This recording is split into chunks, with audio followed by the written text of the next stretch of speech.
start is loud. What is going on, guys? Riley here. Today we're going to go over the main differences when choosing between a Dodge Challenger Hellcat and a Dodge Charger Hellcat. Now, for the most part, they are pretty much the same car. However, the Charger obviously has 2 extra doors and a full-sized back seat. But in this video, I will share with you guys a few minor differences that really stand out as an owner when kind of choosing between a Challenger or Charger. This is coming from somebody who's owned 2 Chargers previously, and now this is my first Challenger. However, first, we have to hit this back road.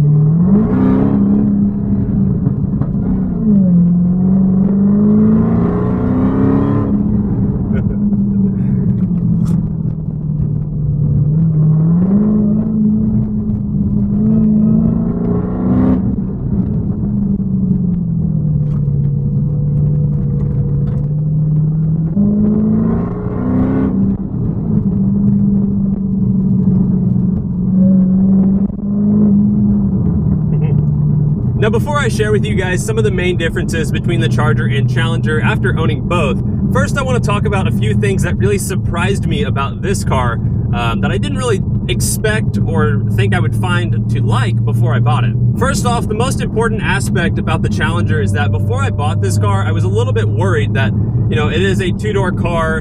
It's a big 2-door car, but I was still kind of worried about the daily driver aspect of it. You know, can I really daily drive a 700 horsepower 2-door, 2-seater pretty much car? And honestly, after putting almost 5,000 miles on this thing, I absolutely love it. I daily drive this thing. It's been great.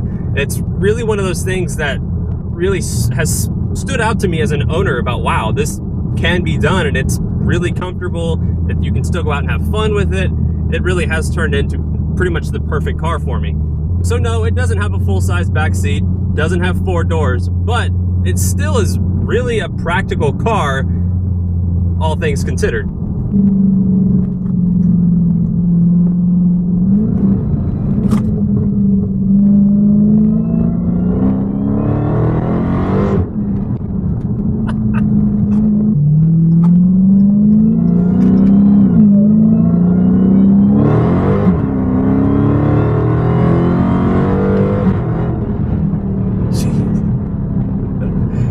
Oh my gosh.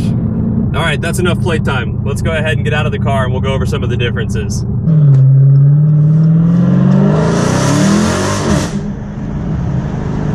All right, so the first thing I want to do is talk about some of the facts between the Charger and the Challenger. So we'll start this off by saying that the Challenger Hellcat is cheaper than the Charger Hellcat. So if you're looking to buy one of these and let's say you're just trying to barely squeeze by, then probably the Challenger is the best bet for you. Although with that, I will add that the Charger does hold its resale value better than the Challenger. So you kind of have to pick and choose. Do you want to pay less at the very beginning, or do you want to get more out of your car when it's time to sell it? Now, in terms of straight line performance, which one is faster? Well, the Charger does have a higher top speed at, I think it's 204 miles per hour, while the Challenger is only at a measly 199 or 198. So this thing basically is like the aerodynamics of a brick. The Charger, on the other hand, is basically a brick with rounded edges. So, you know, you pick and choose there. But most of you are probably not doing top speed runs with your cars, and therefore the Challenger is probably the better choice if you're going to be doing a lot of racing with it, since it is about 140 pounds lighter than the Charger. So generally these are faster 0 to 60 and in the quarter mile, not by much, but just barely. However, if you're going to spend all your time doing a bunch of highway racing and top speed runs, well, I guess the Charger is the right one for you. So now that we have some factual differences between the Charger and the Challenger, let's go ahead and talk about some of the things that I have found after owning both of them to be, you know, the pros and cons of both. For whatever reason, the Dodge Challenger does not scrape going over inclines nearly as much as the Charger. As you can see, there's actually a pretty good amount of space there. But feeling under here, I really don't feel any scrapes, and I can't think of a time where I have scraped with this thing. So that's really impressive. However, with my Scat Pack Charger, I did scrape a lot in that thing. So I guess it's just the way the front bumper is in the Charger. It tends to just kind of catch on more things. So that's one little difference. The Hellcat Challenger does come standard with the, I believe it's an 18 speaker Harman Kardon sound system. which also includes the 2 subwoofers here in the trunk. In my opinion, the gauges here in the Challenger do look a little bit better than the Charger. Here's a clip of what the Chargers look like. More standard looking gauges, while these are like very retro, and as you can kind of see through there, they're, I don't know, they're cool. So I've always really liked the Challenger gauges. I really think they look cool.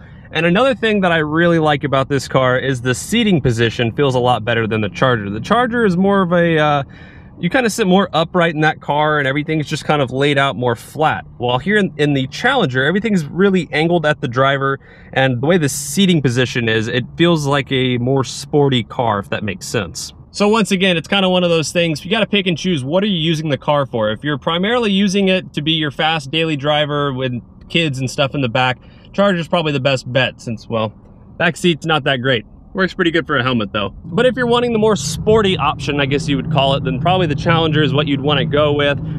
One other thing that I don't like about the Challenger though, I want to show you. So here with the key fob, I'm going to go ahead and unlock the trunk. And as you can see, it only opens about an inch, and then you have to come lift it yourself. And then when you close it, there's no grab handle anywhere. So you have to either grab onto the taillights or the spoiler or wherever you want. I usually just grab the spoiler and then you close it. Whereas with the Charger, when you press the key or any of the options to open the trunk, it opens automatically, and there's also a little grab handle where you can close it. Just kind of one of those things that's a little bit nicer about the Charger. Something else that might mean a lot to some people is that this thing back here, you can have a 6-speed manual, whereas in the Charger, unfortunately, you cannot get a manual. You're stuck with the 8-speed auto, which is not a bad thing by any means. I love my 8-speed. Something else that might make a difference to some people is that really the Challenger looks very similar to what it looked like in 2008 when it was re-released. Now the Charger looks a whole lot different compared to when it first came out. So it kind of depends. Do you want the more retro styling that hasn't really gone through too many changes, or do you want a pretty much whole different new car? Now the reason I make this video is because since I got the Challenger, I have been asked the question well over 100 times of what's better, the Charger or the Challenger, since I have owned both. Honestly, you can't really pick a favorite because they're kind of 2 different cars. They both have their pros and cons. Also, the answer kind of depends what you're going to be using the car for. If you have a family, I would say hands down get the Charger. It's got the back seat, a little bit easier to live with on a daily basis. But if you're somebody like me who doesn't have kids and the girlfriend really doesn't care what car you drive, well, Challenger's a pretty good option as well. As I said at the beginning of this video, this car really did turn into a better daily driver than I thought it would. I really didn't think going into it was very practical to be daily driving a car with 707 horsepower, but turns out it's been great.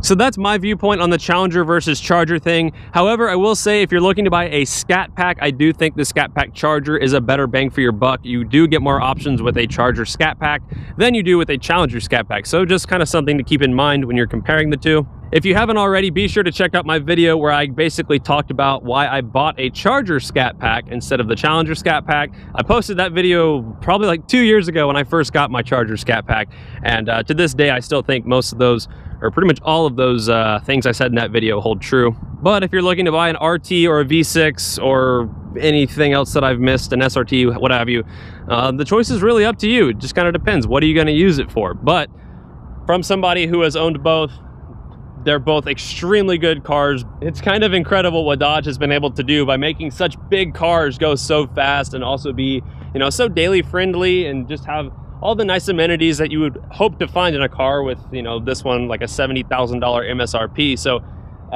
they really didn't lack out on anything. Maybe that's why the cars weigh so much.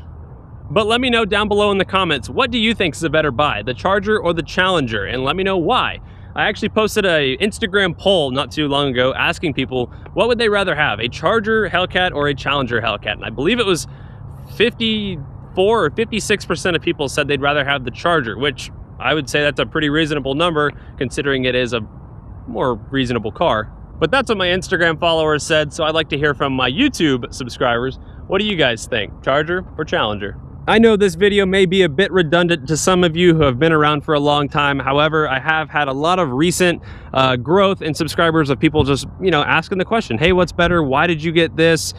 Just, you know, generally curious about some things. So figured I'd make this video to kind of sum everything up and obviously just do a nice little walk around of the car, looking real nice here. I've got a few new parts coming in for this thing very shortly, so those will be some fun videos ahead. But thank you guys for watching this video, and I will see y'all in the next one. Take it easy.